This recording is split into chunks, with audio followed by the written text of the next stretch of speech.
Good morning to all of you. Myself Madhul Trivedi. Now we will discuss about polity. In this video, we will discuss about ordinance power issues. हम इस video में discuss करेंगे about issues of ordinance power. Issues of ordinance power के बारे में हम इस video में डिस्कस करेंगे।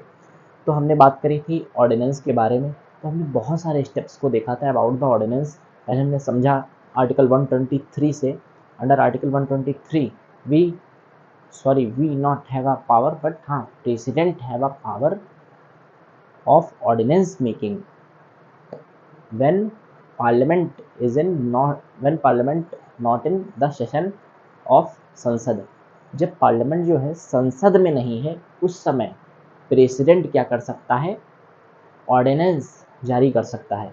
ऑर्डिनेंस एक टेम्परेरी लॉ है। जैसे मैंने एग्जांपल दिया था कोरोना की कंडीशन में, ये कंडीशन अप्लाई हो सकती है ऑर्डिनेंस मेकिंग की। फिर हमने बात करी थी about the procedure process and the debates regarding ordinance. फिर मैंने बहुत सारी और भी चीज़ें के बारे में बात करी ऑर्डिनेंस से रिलेटेड। अब हम बात करेंगे about the issues regarding ordinance. तो इसमें हम मोस्टली देखेंगे कोर्ट के पर्सपेक्टिव से कि कोर्ट ने इस पर क्या क्या कहा और ऑर्डिनेंस क्या है। तो मोस्टली अगर किसी भी चीज़ को समझना है टोटली, तो उसके कॉन्स एंड प्रॉस, मतलब उसके मेरिट एंड डिमेरिट, किसी भी व्यक्ति को अगर मान लिया किसी पर्सन को भी जानना है तो उसके अंदर क्या क्या बुराइयां हैं और क्या क्या उसमें अच्छाई हैं, मतलब जो भी उसमें गुड हैबिट्स हैं और बैड हैबिट्स हैं, उन दोनों को समझ ले तो शायद हम उस पर्सन को समझ सकते हैं। ऐसे ही अगर हम यहाँ पे हमको मेरिट और डिमेरिट इन दोनों को समझ ले तो शायद हम उस लॉ को पूरी तरह से गेन कर सकते हैं, ना कि हम डायरेक्टली डेफिनेशन को देख करके पूरी तरह से उस लॉ को नहीं समझ सकते।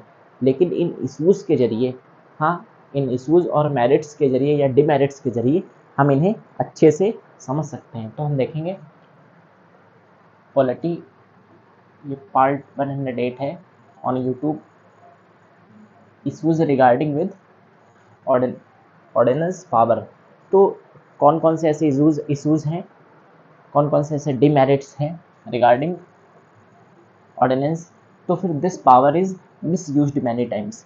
पहला इशू जो वो है वो यही है कि अगर हम एक देखेंगे कॉन्सेप्ट, मैं अगले ही वीडियो में उसके बारे में डिस्कस करूँगा कि एक गवर्नर थे, हाँ उसमें हम देखेंगे ब्रीफली अच्छे से डिस्कस करेंगे, लेकिन मैं यहाँ पे हिंट दे रहा हूँ। तो जब पार्लियामेंट सेशन में नहीं होता था तो वो गवर्नर क्या करते थे, हाँ ऑर्डिनेंस ले आते थे। फिर सेशन आती थी, तुरंत हटा दिया। फिर क्या हुआ, फिर से गई हाँ सेशन से गवर्नमेंट, फिर ऑर्डिनेंस ले आए। तो ऐसे करके वो लगातार लॉ क्या कर रहे थे, ऑर्डिनेंस को अपने अगेन एंड अगेन पार्लियामेंट चाहती थी कि वो नहीं ऑर्डिनेंस लागू हो, लेकिन अपनी पावर का क्या कर रहे थे, मिसयूज कर रहे थे। तो यहाँ पे यही सारी चीज़ें होती हैं कि कभी कभी क्या होता है, this power is misused many times. ये पावर क्या हो जाती है, मिसयूज हो जाती है। वैसे तो अगर देखा जाए तो हर पावर मिसयूज होती है, लेकिन क्योंकि यहाँ पे बात प्रेसिडेंट की चल रही है इसीलिए यहाँ पे ये क्या है, एक बिग इशू है। फिर सेकेंड पॉइंट क्या है, in Krishna Kumar case court ने क्या कहा, court held that ordinance making power is not absolute power. यहाँ पे कोर्ट ने क्या कहा, in Krishnan Kumar case court held that ordinance making power is not absolute power. मतलब जो ऑर्डिनेंस मेकिंग पावर है, यानी ऑर्डिनेंस को जारी करने की जो पावर है किसके पास, प्रेसिडेंट के पास, वो क्या नहीं है, एब्सोल्यूट पावर नहीं है। It is not a absolute power. Absolute का मीन्स होता है नॉट परमानेंट, मतलब जो परमानेंट नहीं है।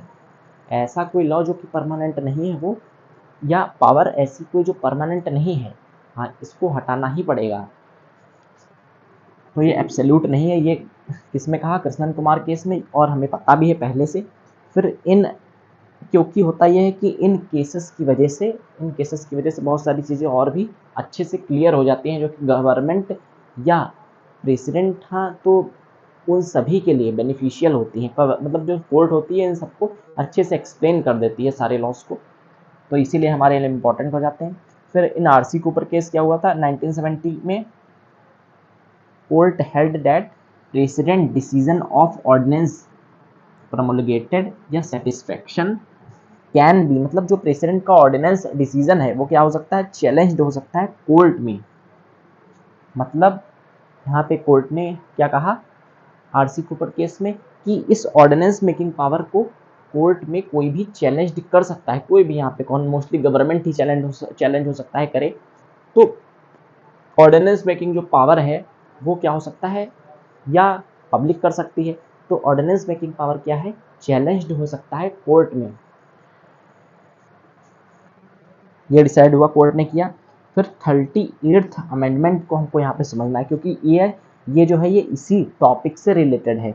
तो 38th अमेंडमेंट क्या कहता है कि ordinance can not be judicial review, मतलब जो ऑर्डिनेंस है उसका जुडिशियल रिव्यू नहीं होगा, ये 38th अमेंडमेंट कहता है। तो गवर्नमेंट ने क्या किया, सो गवर्नमेंट 44th अमेंडमेंट ले आई। 44th अमेंडमेंट ले आई, इसमें क्या था कि remove this line from 38th amendment. यहाँ पे 38th लिखा है, फिर यहाँ पे अमेंडमेंट लिखा हुआ है, 38th अमेंडमेंट यहीं पे लिख देता हूँ, remove this line from 38th amendment. मतलब ये क्या किया गवर्नमेंट ने कि 38th अमेंडमेंट में लिखा हुआ है कि जुडिशियल रिव्यू नहीं होगा किसका, ऑर्डिनेंस का, लेकिन गवर्नमेंट ने क्या किया कि 44th अमेंडमेंट ले आई, जिसमें क्या किया कि ये लाइन रिमूव कर दी। 44th अमेंडमेंट के जरिए एज अ वेपन यूज किया गया कि 44th अमेंडमेंट के जरिए 38th अमेंडमेंट से इस लाइन को ही रिमूव कर दिया। तो ये सारी चीज़ें हमने डिस्कस करी। Please take a screenshot. Thank you.